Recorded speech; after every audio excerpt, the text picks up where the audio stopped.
Welcome to Professional Car Washing and Detailing's Wash Talk. I'm your host, Brian Ankney.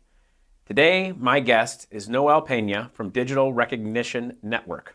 Welcome, Noel. Hey, Brian, thanks for having me. Where'd you come in from today? I actually, I'm out of Fort Worth. Our office is in Fort Worth. Actually, we just had a sales conference, so I went from Fort Worth to Nashville to here, so it's been kind of a little trek for the week. Nice. But it's all been cold, so it's been good. Yeah. Unfortunately, this isn't the best time of year to travel anywhere. Yeah, exactly. Unless it's Florida or, somewhere warm. Probably enjoying it right now, yeah. Yeah. Sure. Well, let's get started with just a little bit about you. Can you tell me a little bit about yourself and the career path that led you to where you are today? Sure, absolutely. Like many people, I started in retail. Got into retail management leadership from that point on. A lot of hours, a lot of overtime.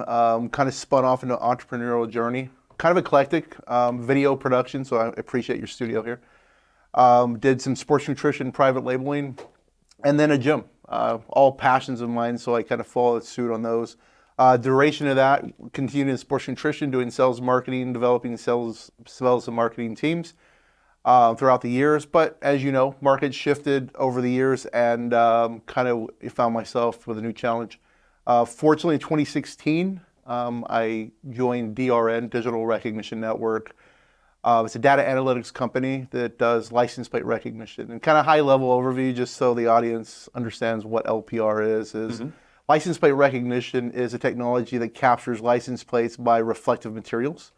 On a license plate, and it identifies the location, latitude, longitude, geo information with the plate and in the vehicle. And probably a lot of people are familiar with law enforcement using it, private investigations, retail crime, insurance, and of course retail marketing as we're speaking today. So various purposes for LPR, just kind of at a high level.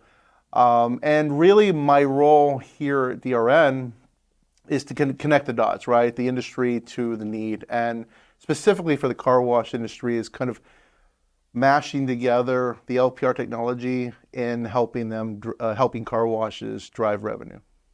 Now, with the LPR technology, what got you, what was your bread and butter? Like, what got you guys into that business, and what was the core business at first before you got into car washes? Sure, absolutely. So the core business for DRN, and continues to be today, is an auto finance industry. So auto financing, basically lenders trying to manage and mitigate losses for their auto portfolios. And it's a core business value that we have today, working with lenders, helping them manage their portfolio and delinquencies.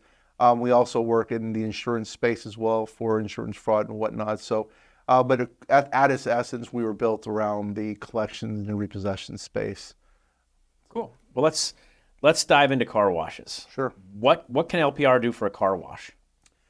LPR and LPR marketing, as what we've released called Driven Insights, essentially is taking the LPR camera concept that we had and capturing license plates for car washes. But the difference is we're appending opt-in marketing data. So case in point, we're at a car wash, you have a monument sign or some sign out front. You have traffic that's passing by. We attach a LPR camera to capture those license plates of traffic that's flowing through. And then what we do is we take the license plate, decode it into the VIN, and then we take the VIN and attach it to opt-in marketing data. So essentially, traffic that's passing by, we're able to help generate leads for the car wash owners or operators and marketers, and really identifying those key attributes. And some of the pieces that are really crucial, as you would think in marketing, are understanding who those people are, right? Names, addresses, phone numbers, emails, age, gender, household income, frequency of visits. So how often do they pass in front of the car wash? There's quite a few other data attributes that we can help with, but it's really, at its core, is helping generate qualified leads for the car wash owner, operator, and marketer. Interesting.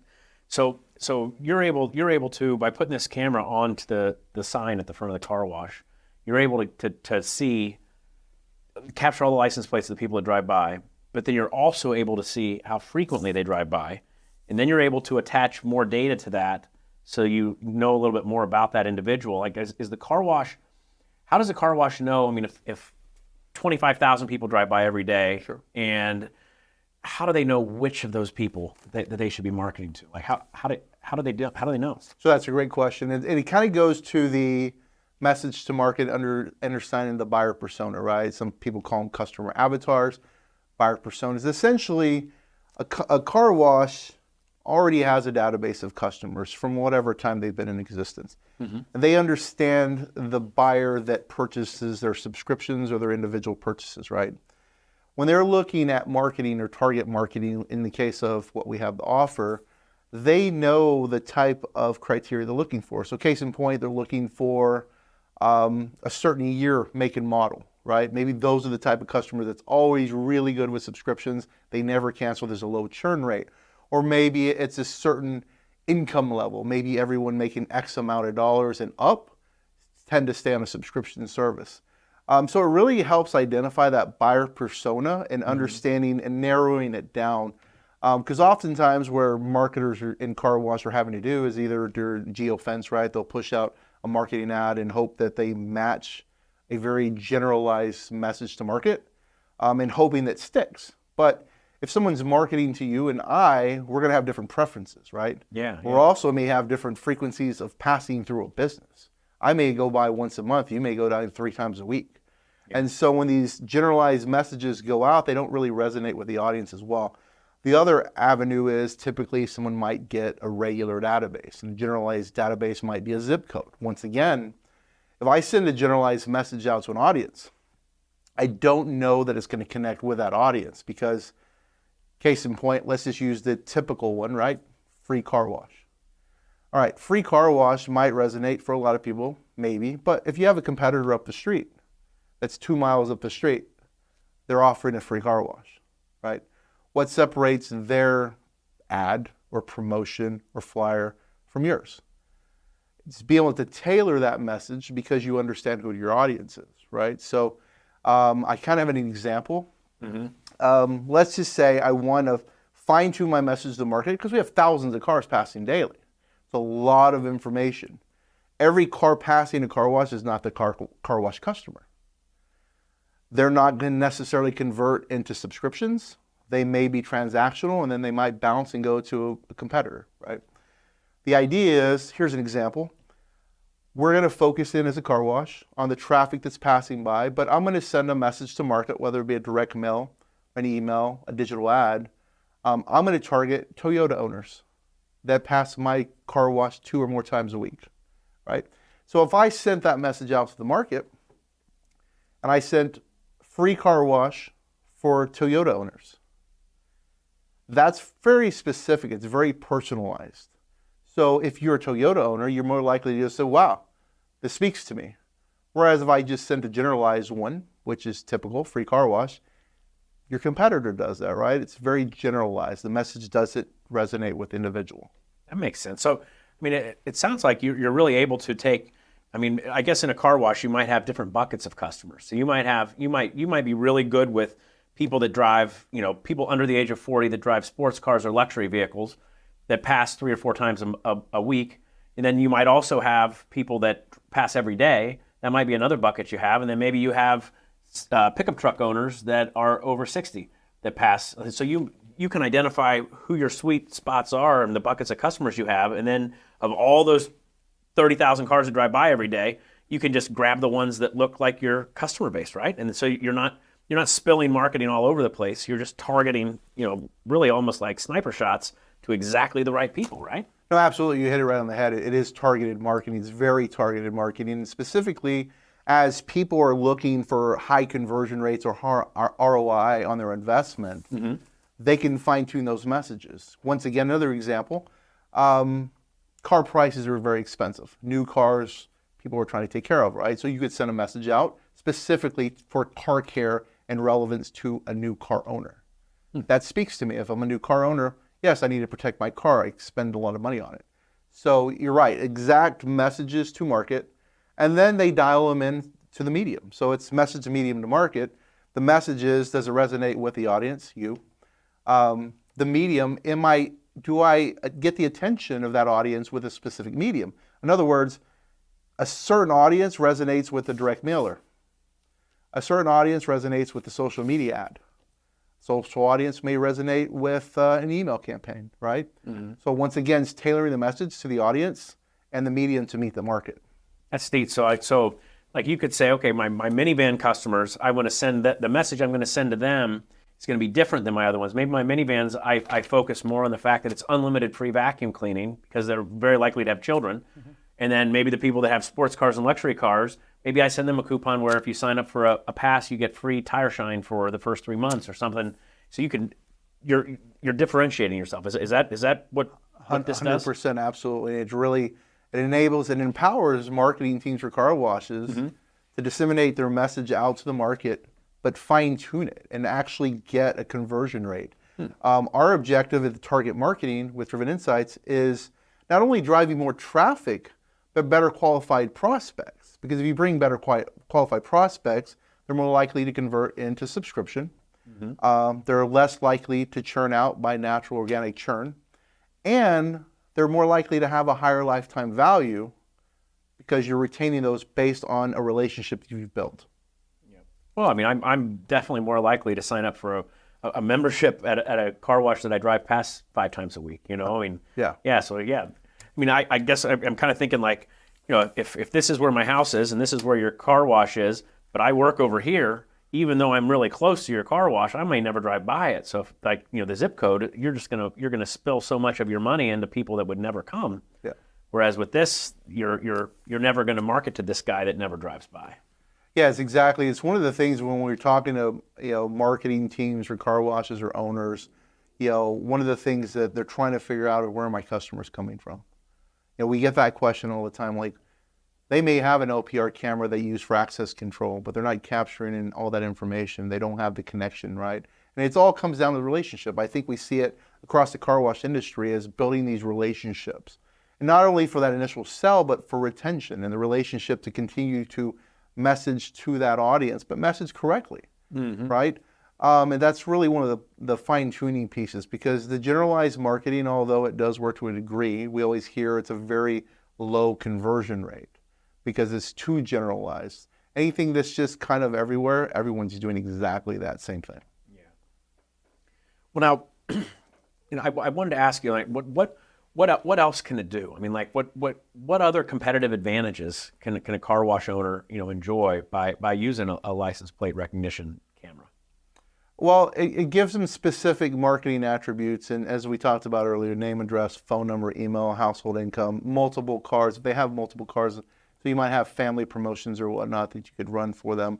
But it's really allowing them to build a better buyer persona to push out to the market. And some of the channels they can really enhance. So when you're looking at the different channels of marketing, you're able to really dissect how you're going to send that out. So case in point, probably skipping ahead, but we'll go with a direct mailer, right? It's very common. But what we hear in the car wash industry is, yeah, I tried that before. And I'm sure when people listen to this, they're like, yeah, we tried that before. And I agree. Unfortunately, a lot of people have done direct mailers with kind of those generalized zip codes or just very, wide open audiences. And they typically go out, maybe the message didn't resonate, it wasn't specific, and they sent them to a website. What we've seen is getting the message correct, right? The imagery correct, the language correct, and then sending people specifically to a landing page or a sales funnel that's very specific to that audience, which you can change in and out depending on what your marketing efforts are. So sending people there with a direct mail out piece, using a QR code to get them to opt in, right? To opt in for texting or opt in for additional email support. Once again, it really, to your question, asking what LPR can do, LPR can continue to build that relationship with that customer and that car wash owner or marketer. Throughout our conversation, you've kind of touched on a couple of different tactics, whether it's display advertising, direct mail. Can we dive a little deeper into tactics? Let's talk about maybe all the different tactics you've seen be successful in a marketing mix that a car wash owner might use once they have this better data and this better audience that they want to go after. Sure, no, absolutely. I think we get to the point of, we can start with the tactics we talked about, direct mail, and direct mail specifically taking people to that landing page.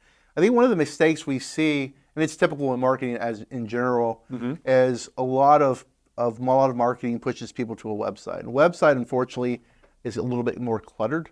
It's not specific to that particular marketing effort or piece. Sending people to a landing page, a sales funnel, something very specific with a clear call to action. Successful, we like to see people use that to enhance, so connect with them via text and email so they can communicate further and really build that relationship. Because it's really more about the relationship building beyond just selling that subscription, because moving forward, right, you're a subscription member with me as a car wash. I think it's more important that I can continue to communicate, tell you about other offers that we have, other things that are coming up, maybe celebrate your birthday or a holiday or things with you. Direct mail, I think a piece that hasn't been done yet, but I think will be done in the future for car washes, building those relationships, is your 1-year anniversary with our car wash. How about I send you some swag, right? It's really taking that membership to a personalized level, and really, instead of just taking my money monthly and giving me a great service from a car wash, little pieces of communication beyond that. And of course, we're talking about digital and social, right? Everyone's doing digital and social. Taking the information that's finely tuned market that we're talking about, that's scanned in front of the car wash, and tailoring the marketing ads out, right? The digital social ads out to that audience. Well, taking it a step further is taking a lookalike audience of that audience. So now we can take all of that information. We tailored it to the over 60 crowd that has the minivan, right?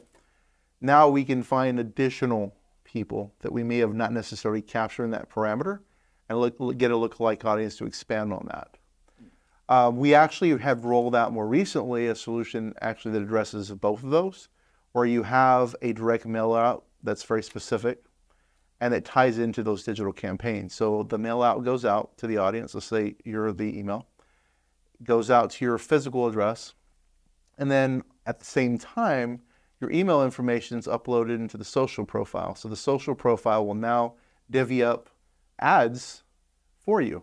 So as this thing's traveling in the mail, you'll be able to get presentations of the free car wash for, people that are over 60 that drive minivans. Well, I mean, it makes great sense. I mean, if you look at any major national brands, they're not in one place; they're in a lot of places, because it's not. You very rarely do we ever see something and we're like, oh wow, I'm going to do that right now. Yeah, exactly. It's like you see it on social media, you get an email, you get a direct mail piece, and then you drive by and you're like, wow, now my mind, it's time to get a car wash. Exactly. And I think it's important that you're omnipresent all the time, right? As I mentioned earlier, a lot of times marketers will do one channel and they'll push it out and hope, let's just say they push it out and hope while you're grabbing a burger or driving through that you're going to get their ad. I'm going home to eat, right? Yeah. I'm not necessarily going to get a car wash. And then I might forget. But if we're able to support multi-channel by giving a good marketing file, people can reach out more frequently. Neat. Yeah. Neat. Is there an ideal marketing mix? I mean, like, for a new car wash that signs up with you and they just say, okay, now I have all this data, and I'm the guy who tried direct mail and it didn't work, right? So I zip code blasted, and is there like an ideal marketing mix that you kind of get people just maybe started with, until they're kind of feel it out for themselves and really dial it in? Sure. It kind of goes down to everything in marketing, right? You sample a small audience, fine-tune that message to market. The direct mail, I would suggest people try it again in this variety versus the zip code, right? So, because if they can fine-tune the message to the market, know who the audience is, and know specifically that audience actually passes by the car wash, I think that's a good fundamental one.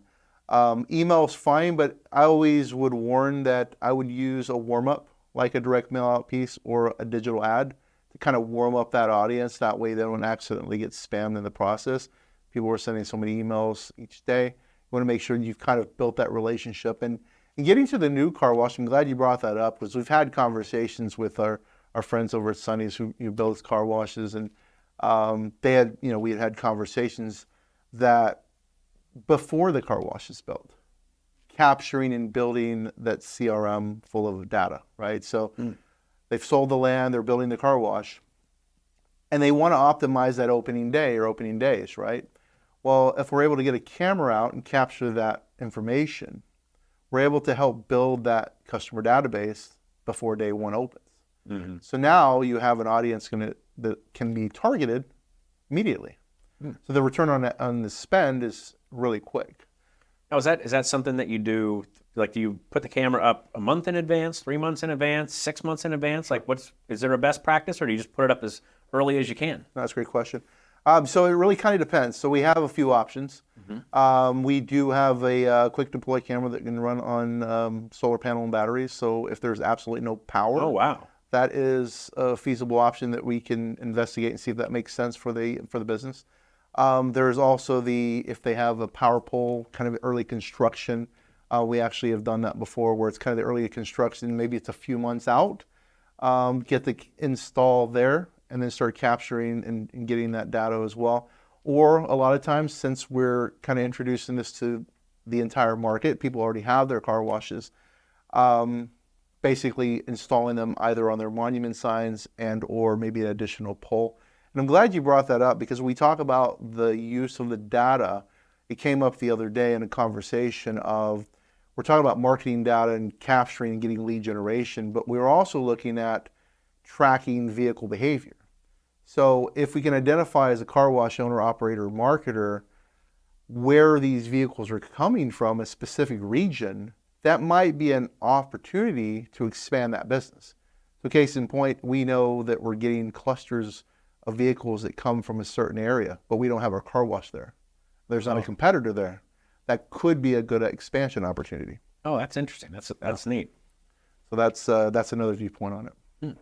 That's really interesting. You know, how far can the camera reach out? I mean, is it, because a lot of car washes are on very wide roads. I mean, if it's 5 lanes or 4 lanes here and a turn lane and then 4 lanes over here, I mean, is it able to span that entire distance? Sure. So we have the 2 cameras, the fixed system, which we started with, which is what's called an L5F. It's a fixed camera.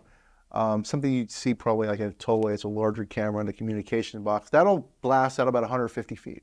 And then we have the quick deploy, which will go out about 75 feet. See, what we do prior to any installation, or as we're having a conversation with the car wash owners or marketers, is we'll do what's called a virtual site visit. We have a tool that kind of measures out what that looks like, what the traction would look like, and what we would see as an optimized channel of traffic. And then we can kind of pivot and position that in a virtual view. And then we can figure out which camera makes better sense, which lanes make better sense for traction or for traffic. And then that's how we identify which camera to use. Oh, neat. Yeah. Yeah, I was wondering about that, because I mean, like, depending on how close to the road you are and how big the road is. Sure. I mean, I imagine that it's not like a one-size-fits-all solution. No, and it also comes down to as well, like some states have one plate. They don't have a front plate. They have front and back plates. Every state varies. And you're right. So we have to figure out which is the highest volume of traffic, which is the highest volume of traffic that can be captured. Some people even consider using separate or 2 different cameras. Where they want that front view here and they have another high traffic view. Typically what we see is there's generally one like major road, and a lot of times, since some of these businesses will be on the corner, they may capture the front road and part of the turning lane as well. So we generally, you might capture 2-3 lanes, just depends on how far that monument sign or pole is. We'll adjust the installation based on what we can. I hadn't thought about that, the front versus the back plate. So I guess in a state that doesn't have front plates, if the cars are going by like this, you got to aim the camera at the back of the car. Exactly. Yeah, we have. But in a state that has both, would you aim it at the front, or do you always aim it at the back, or is it? It just depends on where we see the highest traffic. So we'll look at it both ways. And a lot of times, if it's kind of a balance, we'll just give it to the owner and say, which would you prefer? We do, and we can make it happen. Interesting. Yeah. Interesting. Well, Noel, this has been really insightful. I mean, I feel like I learned a lot, and I imagine our audience did too. Is there anything more you'd like to share with the audience today before we go? Well, we are coming out with a brand new user interface in Q1 for Driven Insights, the solution we've been talking about. Team's been working around the clock tirelessly to build this dynamic hub for car wash owners and operators and marketers to be able to have. So it'll have all this information that we just talked about in an easy to use dashboard, so they can look at the analytics within that and kind of measure, shift out, and then filter what they need. Neat. So on that dashboard, like, that they'll be able to see the data that they've captured. Then maybe they identify a group, and then what are they able to export it so that they can then put it into social media or put it into mail or put it to whatever tactic they decide to use. Exactly, it's what it is. It's the entire duration, so they can take all those pieces and dissect them down. So they can say, I only want to look at traffic from the last 7 days. I only want to look at vehicles that passed 2 or more times. I only want to look at household income of X amount of dollar and up, and just down, and they can filter all that down, export it, and to your point, put it in the channel they choose. Wow, that's cool. Yeah. Well, thank you for coming today, Noel. Well, thanks for having me. Appreciate it. And thank you for taking the time to join us for this Professional Car Washing and Detailing's Wash Talk. I'm your host, Brian Ankney. Today my guest has been Noel Peña from Digital Recognition Network. Thank you for coming. Thank you.